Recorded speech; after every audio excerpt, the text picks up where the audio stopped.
haven't done a video for a while, but I thought I would do a car vid today. It's been one of those crackers, but we won't get into that.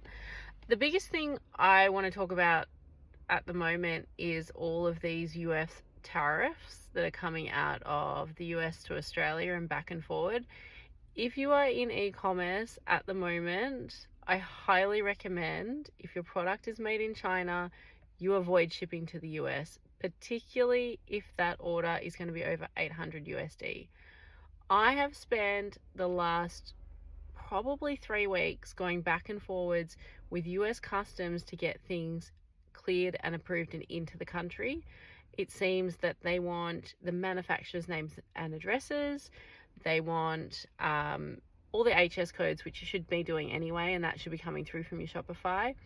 But they also want pretty much everything, and it seems to be changing every single second, and nobody really knows what's going on. However, today, thank God for FedEx and DHL actually coming out with a line of information that was helpful. So it's 34% on anything made in China, I believe, is going to be the tax. So if your product comes from China to Australia and then into the US, you're going to pay 34%. And then anything in from Australia into the US is going to have a 10%. My question is, I don't know if they're going to load that to 44% for anything that's come from Australia and from a Chinese manufacturer. So it is an interesting times for us. I know with my customers and their customers, no one's going to wanting to be paying 34% on top of a huge wholesale order. It's a lot of money, and not really knowing what the duties and taxes are going to be on this end is hard to work out. So the situation is unfolding as we speak. That's not to say that it isn't fair. I'm not necessarily saying it's not fair. It's just going to make it a lot harder for small businesses in Australia to send into the US.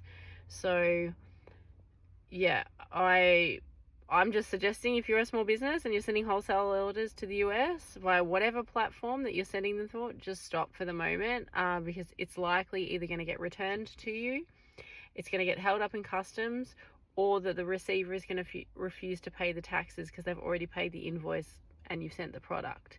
Plus, it's going to cost you 250 Australian dollars to get a box over there anyway.